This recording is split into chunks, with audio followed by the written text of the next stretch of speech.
जय हिंद एवरीवन। क्या हाल चाल यार, कैसे हो आप लोग? आई होप आप लोग एकदम बढ़िया होंगे। मेरा नाम है आदित्य और स्वागत है आप सभी का हमारे यूट्यूब चैनल स्टडी विद एके में। आज का जो वीडियो है हमारा बेसिकली लेक्चर 2 होने वाला है, आपका चैप्टर 2 ओरिजिन ऑफ अर्थ का। इससे पहले मैं आपको सोलर सिस्टम के बारे में पढ़ा चुका हूँ। अगर आपने वो वीडियो नहीं देखी है अभी तक तो मैं रिकमेंड करूंगा जाके वो वीडियो देख लो, और उसका लिंक मैं आपको डिस्क्रिप्शन में दे दूंगा। क्योंकि ऐसा मैं इसलिए बोल रहा हूँ क्योंकि देखो, जब तक आप चीजों को साथ में लेकर नहीं पढ़ते हो, एक साथ कनेक्ट करके नहीं पढ़ते हो ना, तो फिर वो चीजों को पढ़ने में मजा नहीं आता और ना ही वो समझ में आती हैं। तो और हाँ, एक और बात, ये जो वीडियो बेसिकली आपका, ये इसके अंदर मैं आपको प्लूटो के स्टेटस के बारे में पढ़ाऊंगा, प्लस जो अपना ये ओरिजिन ऑफ अर्थ में टॉपिक दे रखा हूँ इसको पढ़ाऊंगा।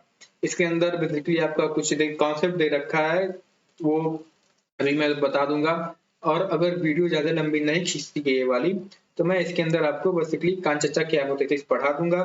अगर ज्यादा लंबी वीडियो हो जाती है तो मैं अलग से उसको रिकॉर्ड करके बना दूंगा, नेक्स्ट पार्ट में अपलोड कर दूंगा। तो बस इतना ही यार, चलो शुरू करते हैं वीडियो को बिना किसी देरी के।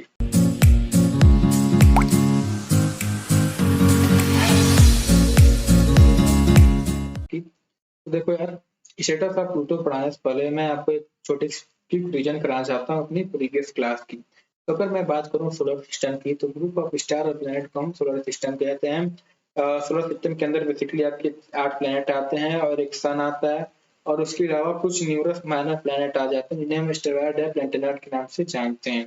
हमारे जो सारे प्लैनेट हैं इनकी जो रिवॉल्यूशन होती है वो बेसिकली एक डायरेक्शन में होती है, पर इनकी जो रोटेशन है वो, उनके अंदर कुछ एक्सेप्शन केस होता है कि जो आपका वीनस और यूरेनस है वो बाकी प्लैनेट के रोटेशन से इनका रोटेशन अलग होता है। और अगर मैं बात करूँ इन सारे प्लैनेट की, इनको जो है 2 ग्रुप में डिवाइड किया गया है। एक आपका इनर सर्कल प्लैनेट के नाम से जाने जाते हैं, ये 4 हो गए आपके। और इन्हें हम आउटर सर्कल प्लैनेट के नाम से जानते हैं। और जो इनर सर्कल प्लैनेट है इन्हें हम टेरेस्ट्रियल प्लैनेट के नाम से भी जानते हैं। इनकी जो डेंसिटी होती है वो बहुत ही ज्यादा हाई होती है और ये साइज में छोटे होते हैं। प्लस जो आपके आउटर सर्कल प्लैनेट है इन्हें गैस जाइंट प्लैनेट के नाम से भी जानते हैं। इन पर इनकी जो डेंसिटी होती है वो बहुत ही कम होती है, पर इनकी जो साइज होते हैं वो बहुत ही बड़े होते हैं। और अगर मैं बात करूँ एक और चीज, देखो सबसे बड़ा आपका होता है यूनिवर्स। यूनिवर्स के नीचे आते ही है आपका गैलेक्सी, गैलेक्सी नीचे आपकी आ जाती है सोलर सिस्टम, और सोलर सिस्टम के अंदर आपके सारे जो प्लैनेट होते हैं वो सब आ जाते हैं। और हमारी जो मॉडर्न एस्ट्रोनॉमी है वो ये कहती है कि हमारे जो यूनिवर्स है वो infinite time of number and project है अपने स्पेस में। तो सबसे बड़ा हो गया यूनिवर्स, उसके नीचे आपके आ गया गैलेक्सी। गैलेक्सी जिस गैलेक्सी में हम रहते हैं उसका नाम है मिल्की वे, और हमारे जो सबसे नजदीक गैलेक्सी पड़ती है वो आपका एंड्रोमेडा नेबुला हो जाता है। तो बस इतना ही यार, अब पढ़ते हैं अपना प्लूटो के बारे में। अगर मैं बात करूं प्लूटो की, प्लूटो के स्टेटस की, तो जो प्लूटो है तुम्हारा वो 1930 में डिस्कवर हुआ था, यानी 1930 में डिस्कवर हुआ था और उसे उसी साल 9th प्लेनेट का स्टेटस दिया गया था। पर जो आपकी इंटरनेशनल एस्ट्रोनॉमिकल यूनियन है, उन्होंने जो उसे प्लूटो को स्टेटस दे रखा था 9th प्लेनेट का, उसे डिमोट कर दिया, उसे हटा दिया और उसे रिकॉग्नाइज किया है द्वार प्लेनेट की तरह। और जो उन्होंने प्लेनेट का स्टेटस उसे छीना था उसके पीछे उन्होंने रीजन बताए थे कि प्लूटो शुड मीट, प्लूटो को ये 3 कंडीशन मीट करना चाहिए जो कि एक प्लेनेट के लिए मस्ट होता है। तो उन्होंने ये 3 कंडीशन लिए हैं। पहला जो कंडीशन था उसने तो प्लूटो मीट किया था, उसको फॉलो किया था। दूसरा कंडीशन में प्लूटो आता था उसे फॉलो करता था। और जो आपका तीसरा कंडीशन है उसके अंदर प्लूटो जो है आपका नहीं फॉलो कर पाया। तो आइए देख लेते हैं कंडीशन क्या है। पहला कंडीशन ये कहता है कि it must be in orbit around the sun, that is it must revolve around the sun along well established orbit.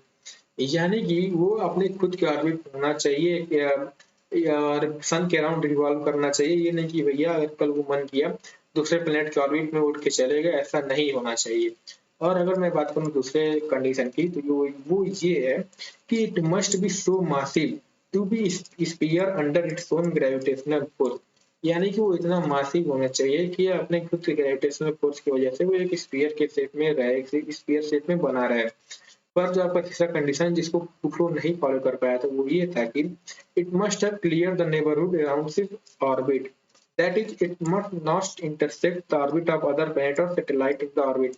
यानी कि वो किसी और प्लैनेट के ऑर्बिट को इंटरसेक्ट नहीं करना चाहिए, किसी प्लैनेट सैटेलाइट के ऑर्बिट को इंटरसेक्ट नहीं करना चाहिए। और एक और बात, अगर हम पहला कंडीशन और तीसरे कंडीशन को देखें तो ये कुछ एक हद से सिमिलर दिखता है, क्योंकि पहला कंडीशन जो है आपका वो यही करता है कि वो अपने ऑर्बिट में होना चाहिए, दूसरे प्लैनेट के ऑर्बिट में नहीं जाना चाहिए।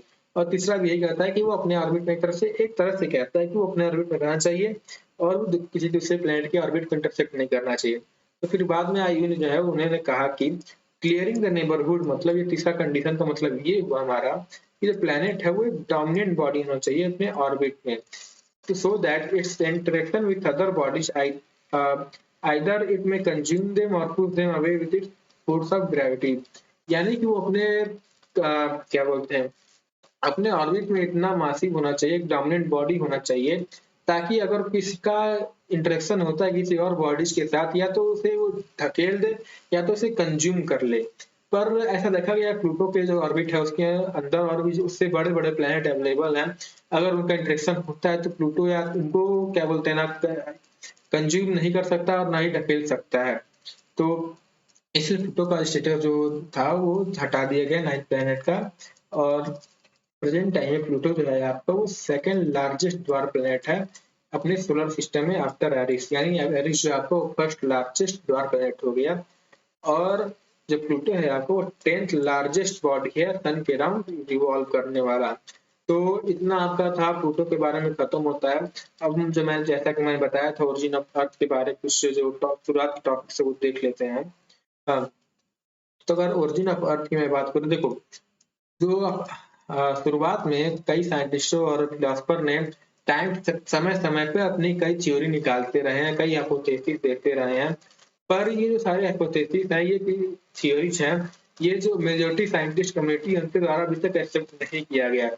पर और एक और बात, हाँ, और ऐसा मानना है कि जो हमारी सोलर सिस्टम जिस तरह से हमारा सोलर सिस्टम का उत्पत्ति हुई थी, ओरिजिन हुई थी, उसी तरह ठीक सिमिलर वे में हमारा अर्थ का उत्पत्ति ओरिजिन हुआ होगा।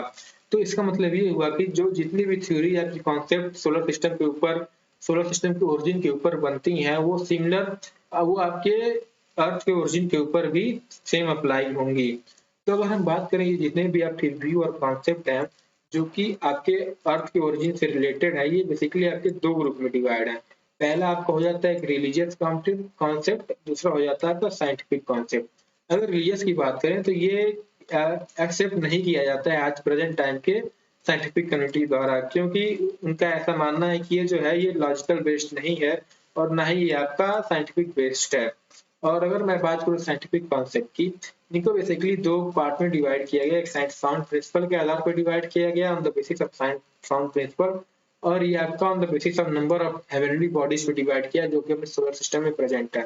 साउंड प्रिंसिपल की अगर बात करें तो इनको बेसिकली एक हॉट ओरिजिन कॉन्सेप्ट में रखा गया और एक कोल्ड ओरिजिन कॉन्सेप्ट में रखा गया। और जो आपके number of heavenly bodies present है उनको तीन पार्ट में डिवाइड किया है। एक तो पहला मोनिस्टिक कॉन्सेप्ट हो गया, दूसरा डुअलिस्टिक हो गया, तीसरा ट्राई हाइब्रिड हो गया। मोनिस्टिक के अंदर सिर्फ एक हेवनली बॉडीज प्रेजेंट है ऐसा माना जाता है, डुअलिस्टिक में दो हेवनली बॉडीज प्रेजेंट थी ऐसा माना जाता है, ट्राई में तीन या उससे ज्यादा प्रेजेंट थी ऐसा माना जाता है। अभी जो ऐसा मैं बता रहा हूँ, जब मैं आपको आगे आपको कांचच्चा की हाइपोथेसिस पढ़ाऊंगा तो उससे आपको ये क्लियर हो जाएगी। और अगर मैं बात करूँ ये हॉट ओरिजिन कॉन्सेप्ट है और कोल्ड ओरिजिन कॉन्सेप्ट, तो हॉट ओरिजिन कॉन्सेप्ट के अंदर वो कॉन्सेप्ट आ जाते हैं, उनका ऐसा मानना है कि जो हमारा सोलर सिस्टम है यानी कि देयरफॉर जो अर्थ जो है, जैसे मैंने बताया कि हमारा सोलर सिस्टम के ऊपर जो थ्योरी अप्लाई होते हैं वो सिमिलर वे में अर्थ के ऊपर भी और अर्थ की ओरिजिन के ऊपर भी अप्लाई होंगे। तो ऐसा मानना है कि हॉट ओरिजिन वालों का ऐसा मानना है कि जो पहले मैटर हमारा जो अर्थ है वो एक ऐसे मैटर से बना है जो कि पहले गर्म था या अर्थ के ओरिजिन उत्पत्ति होने के समय गर्म हो गया। और जो हमारा कोल्ड ओरिजिन वाला को मानना है कि हमारा जो अर्थ है ये वो ऐसे मैटर से बना है जो कि पहले से ही ठंडा था, ये वो हमेशा से ही ठंडा था। पर जो उसका फॉर्मेशन जब अर्थ का हुआ तो वो रेडियो एक्टिव एलिमेंट की वजह से वो गर्म हो गया, हीट हो गया उस प्रोसेस के दौरान। ये जो अभी मैंने आपको बताया है ये अभी आपको उतना क्लियर नहीं हो रहा होगा, एक बार आज जाके बुक पढ़ लेना। प्लस अभी मैं जो आपको कांचचक हाइपोथेसिस पढ़ाऊंगा तो उससे आपको क्लियर हो जाएगा। तो बस आज के वीडियो में बस इतना ही। मिलते हैं आपको अगले क्लास में। अगले क्लास में मैं आपको जैसे बता चुका हूँ कांच चचा की एरोमेटिक्स पढ़ाऊंगा। तो धन्यवाद। जय हिंद।